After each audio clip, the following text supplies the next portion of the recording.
Bonjour tout le monde, j'espère que vous allez bien. Aujourd'hui, on va voir la première leçon du deuxième semestre, c'est le système nerveux. On va commencer par une petite introduction. Le système nerveux assure une adaptation avec l'environnement en réalisant le traitement des informations captées par les organes des sens et en élaborant des réponses adaptées dans le cadre de la motricité volontaire ou de la motricité involontaire. Premièrement, comment notre système nerveux capte-t-il les informations depuis notre milieu? Deuxièmement, comment la sensibilité consciente se traduit-elle par une motricité volontaire ou involontaire et quels sont les organes intervenant dans chacune de ces activités? Et finalement, on va voir comment protéger notre système nerveux. Le système nerveux, comme vous pouvez le constater sur ce document-là, est constitué de deux parties. Il y a le système nerveux central, constitué de l'encéphale, ad-dimar, et de la moelle épinière, an-nukha ash-shawki. Alors que le système nerveux périphérique est constitué de nerfs, l'asab. On distingue les nerfs crâniens qui se trouvent au niveau du crâne, ici, au niveau du crâne, alors que les nerfs rachidiens sont attachés à la moelle épinière. L'encéphale, ad-dimar, l'encéphale est constitué de trois parties. Il y a le cerveau, le mukh, le cervelet, al-mukhaykh. Et la troisième partie, c'est le tronc cérébral, qui à son tour est constitué de trois parties, le mésencéphale, le pons et le bulbe rachidien. Le bulbe rachidien en relation avec la moelle épinière, qui constitue un prolongement naturel de l'encéphale. On va commencer par la sensibilité consciente, al-hassasiyya ash-shu'uriyya, qui représente bien sûr les cinq sens, qui sont le goût, l'odorat, la vue, l'ouïe, ou bien l'audition, et le toucher, al-lams. Définition. La sensibilité consciente est une fonction du système nerveux qui permet à l'organisme de recueillir toutes les informations de son milieu extérieur suite à des stimulations issues de l'environnement. Ces dernières sont perçues par les différents organes des sens. Donc ce tableau-là résume tous les organes des sens et résume aussi les cinq sens. Donc on a la vue, ou bien la vision. Donc l'organe de sens, c'est l'œil. On a deux, donc les yeux. On a le goût. L'organe de sens, c'est la langue. Pour le toucher, c'est la peau. Pour l'ouïe ou bien l'audition, c'est l'oreille. Et pour l'odorat, c'est le nez. Et vous trouvez ici les verbes d'action de chaque sens. Pour la vue, il y a voir, regarder, observer, et ainsi de suite. Ici, ce tableau-là, il résume les différents types de sensibilité consciente ainsi que leurs organes sensoriels et leurs stimulus. Donc, on a 5 sensibilités conscientes qui sont la vue, le toucher. Donc, pour la vue, on a déjà vu que l'organe sensoriel qui reçoit la stimulation, c'est l'œil. Le stimulus de l'œil, c'est la lumière. Pour le toucher, c'est la peau et c'est pas la main, on dit la peau. Alors que le stimulus, c'est l'odeur ou la température, c'est-à-dire un corps chaud ou froid, la pression. Pour le goût, on a la langue, lisan. Le stimulus, c'est la saveur, nakahat. L'odorat, sham. L'organe sensoriel qui contient les récepteurs sensoriels, c'est le nez. Et le stimulus, bien sûr, ce sont les odeurs, الروائح. L'ouïe ou bien l'audition, l'organe sensoriel, c'est l'oreille, l'udhun. Et le stimulus, c'est le son, as-sawt. Et bien sûr, tous ces sens-là sont contrôlés par le système nerveux, comme vous pouvez le constater ici. Donc, on va étudier une de ces sensibilités conscientes et on a choisi la vision ou bien la vue. Parce qu'on ne peut pas étudier toutes les sensibilités conscientes. On a 5, on ne peut pas étudier les 5 sensibilités. Donc, on va étudier la vision et les résultats obtenus, on va les généraliser sur toutes les sensibilités. Donc, comme vous pouvez le constater ici, on a l'œil. Al-ain. Donc l'œil, comme vous pouvez l'observer, il est constitué d'une partie blanche. D'accord? C'est ce qu'on appelle la sclérotique. D'accord? Puis on a l'iris, c'est cette partie colorée-là qui donne la couleur de l'œil. Et à l'intérieur, on a un petit trou. C'est la pupille. D'accord? Donc, voilà. Donc ici, comme vous pouvez le constater, on a l'œil. L'œil, il est constitué de deux constituants. Il y a les milieux transparents en bleu et les membranes opaques en noir. On va commencer par les milieux transparents. Donc, on a devant l'œil cette membrane transparente appelée la cornée. Puis, on a l'humeur aqueuse, d'accord, qui conserve l'humidification de l'œil. Puis, on a le cristallin qui joue le rôle d'une lentille convergente. Et on a un corps vitré. C'est un corps gélatineux, d'accord, qui donne la forme à l'œil, la forme globulaire de l'œil. Pour les membranes opaques, donc on a la sclérotique, ou bien la sclère. On a une deuxième membrane qui est la choroïde et une troisième membrane interne, c'est la rétine. D'accord? Et comme vous pouvez le constater, l'œil est attaché à un nerf qu'on appelle le nerf optique.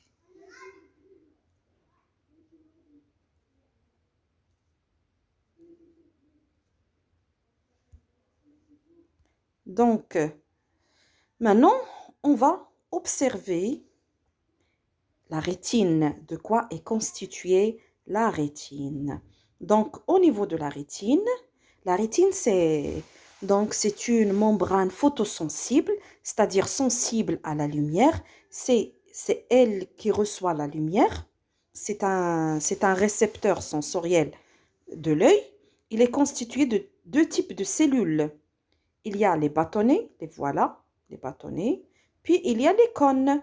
Donc les bâtonnets, ce sont des cellules photosensibles responsables de la vision nocturne, c'est-à-dire en obscurité, alors que les cônes sont responsables de la vision diurne et aussi de la vision des couleurs, c'est-à-dire la vision en plein jour. D'accord? Et voilà, ici, vous avez la choroïde, alors que c'est cette partie-là qui représente la rétine. Et là, vous avez des fibres nerveuses. Ça, en ce qui concerne la constitution de la rétine. Et c'est la rétine qui reçoit la lumière, comme vous pouvez le constater ici. Maintenant, on va voir la relation de l'œil avec l'encéphale. Donc, comme vous pouvez le constater, on a les yeux, voilà. Ici, l'œil droit, donc attaché au nerf optique. Ici, il y a l'intersection des deux nerfs. C'est ce qu'on appelle le chiasma optique. Et le nerf assure la jonction de l'œil avec le cerveau et plus précisément avec les aires visuelles ou bien ce qu'on appelle aussi le cortex visuel. C'est l'aire responsable de la vision qui se trouve au niveau du lobe occipital. Voilà. Donc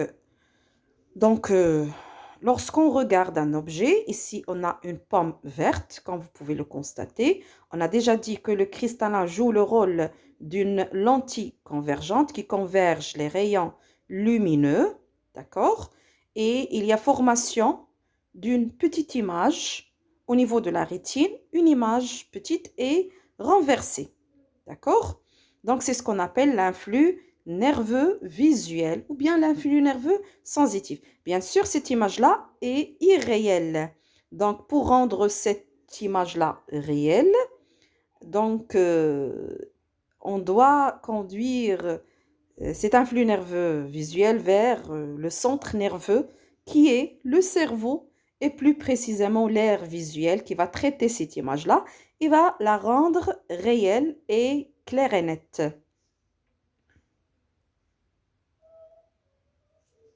Voilà, comme vous pouvez le constater ici. Donc, on a ici une personne qui regarde une pomme verte. Donc, ici, au niveau de la rétine, il y a formation d'une petite pomme renversée. et ce n'est pas une image réelle de l'objet observé. Donc, pour rendre cette image réelle, le nerf optique va conduire ce message nerveux vers le centre nerveux et plus précisément vers le cortex visuel. Et dans ce cortex-là, cette image va être analysée, va être traitée et on va voir l'image réelle, claire et nette. Donc voilà, donc d'une manière générale, donc lors de l'activité visuelle, on a l'intervention d'un organe sensoriel qui est l'œil, qui contient un récepteur sensoriel qui est la rétine, puis on a un conducteur sensitif qui est le nerf optique, puis on a un centre nerveux qui est le cortex visuel. Voilà la conclusion. Donc, comme je viens de le dire, on a un stimulus qui est le stimulus naturel de l'œil, c'est la lumière. Donc, la rétine reçoit la lumière et élabore un influx nerveux visuel conduit par le nerf optique vers le cerveau et plus précisément vers le cortex visuel. Et bien sûr, le cortex visuel va assurer l'analyse et le traitement de l'influx et il va déterminer la nature de l'image. Donc, comme vous pouvez le constater ici, l'influx nerveux se dirige de l'organe sensoriel vers le centre. Donc, c'est un influx nerveux centripète ou bien afférent. Voilà ici, vous avez le cerveau. Donc, c'est pas le cerveau, mais plutôt l'encéphale, d'accord? Anatomie de l'encéphale. Donc là, on a le cerveau. Ici, on a le cervelet, d'accord? Et ici, le point de départ, si vous voulez, de la moelle épinière. Voilà. Donc, une vue externe de l'encéphale. Comme vous pouvez le constater, le cerveau porte des replis qu'on appelle les circonvolutions cérébrales qui augmentent la surface du cerveau. Voilà le cerveau humain. Il est composé de 4 lobes, de 4 parties. La partie rouge, c'est le lobe frontal. La partie jaune, c'est le lobe pariétal. La partie bleue de derrière, c'est le lobe occipital. Et cette partie-là, c'est ce qu'on appelle le lobe temporal. D'accord? Donc, il faut retenir tous ces lobes-là, parce que c'est très important. Et on a, bien sûr, puisqu'on a 5 sens, ou bien 5 sensibilités conscientes, donc on aura 5 R, ou bien 5 cortex. Donc, on a l'aire de la sensibilité générale qui se trouve derrière le sillon de Rolando. Si on a l'aire gustatif, bahat ad-dawq. Ici, l'aire auditive, bahat sam. Et ici, en vert, on a l'aire visuelle. Puis, on a l'aire olfactive, bahat ash-sham. Bien sûr, il faut savoir l'emplacement de chaque aire. Puis, on a l'anatomie du nerf. Donc, comme vous pouvez le constater, le nerf ressemble à un câble électrique. D'accord? J'agrandis un petit peu cette image-là. Voilà. Donc, on a fait une coupe transversale au niveau du nerf. Voilà le nerf. Donc, ça ressemble à un câble électrique. Donc, j'ai des faisceaux, 3 faisceaux ici. Faisceau bleu, je ne sais pas, ça c'est jaune, rouge ou bien marron, d'accord? Et à l'intérieur, on a les fibres nerveuses. Donc, ce câble électrique, il conduit l'électricité, le courant électrique, alors que le nerf, il conduit l'influx nerveux aussi de nature électrique. Et on a fait une coupe transversale au niveau du nerf, on a trouvé la même chose. Des faisceaux, voilà le premier faisceau, le deuxième, huzma. Faisceau, c'est huzma. Donc, à l'intérieur, on trouve des fibres nerveuses. D'accord? Donc, Le nerf est constitué de faisceaux de fibres nerveuses. Ici, on a des capillaires sanguins, on a ici l'artériole, ici le vénule, entouré par un tissu qu'on appelle le tissu conjonctif.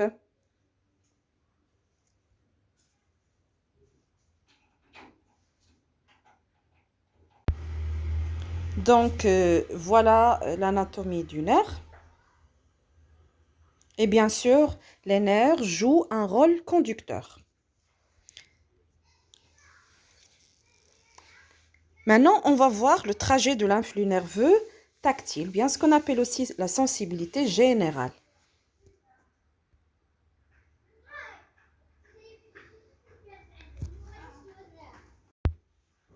Donc, pour la sensibilité générale, c'est-à-dire l'EMS, donc l'organe sensoriel, c'est la peau, et bien sûr, chaque organe sensoriel contient des récepteurs sensoriels. Donc, on va découvrir les récepteurs sensoriels de la peau.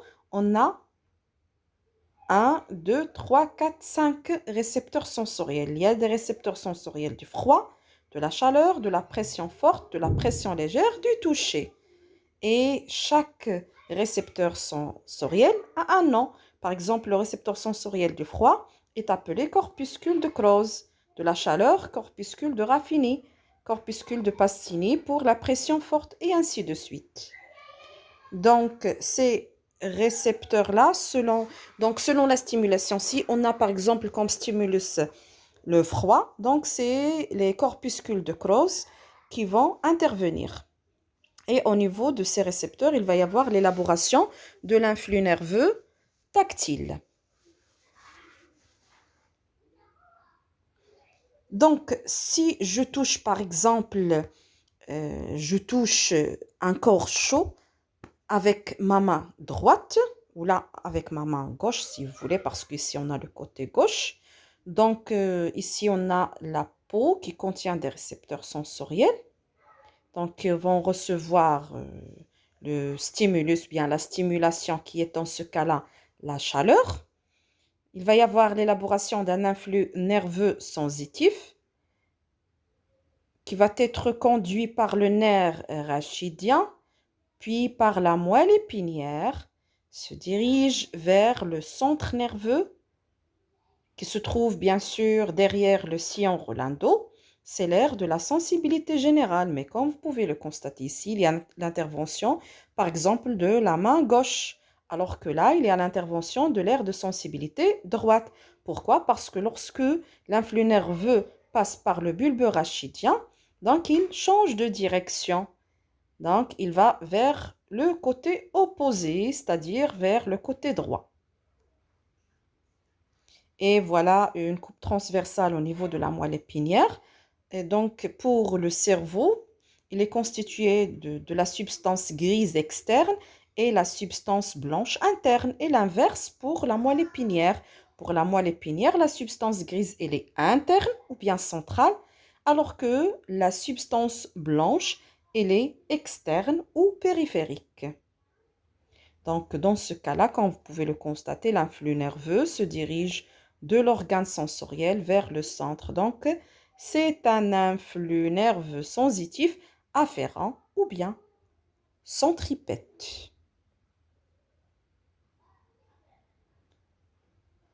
On récapitule. Lors d'une activité nerveuse sensorielle, c'est-à-dire lors d'une sensibilité consciente, il y a l'intervention de 3 éléments. Il y a le récepteur sensoriel contenu dans l'organe sensitif ou bien l'organe sensoriel et qui reçoit la stimulation et la transforme en influx nerveux sensitif.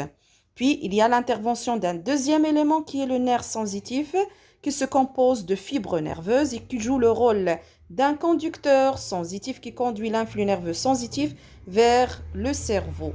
Puis on a le centre nerveux sensitif qui est le cerveau qui est constitué de plusieurs aires sensitives et donc le centre nerveux reçoit et interprète l'influx nerveux sensitif au niveau des aires sensorielles et détermine la nature de la sensation. Voilà donc ce schéma-là. donc récapitule ou bien résume tous les organes intervenant dans n'importe quelle sensibilité consciente, que ce soit la vision, l'odorat, le goût, l'audition et ainsi de suite. Donc, on utilise ce schéma-là. Donc, la conclusion qu'on a lue tout à l'heure, donc ici, elle est sous forme d'un schéma bilan.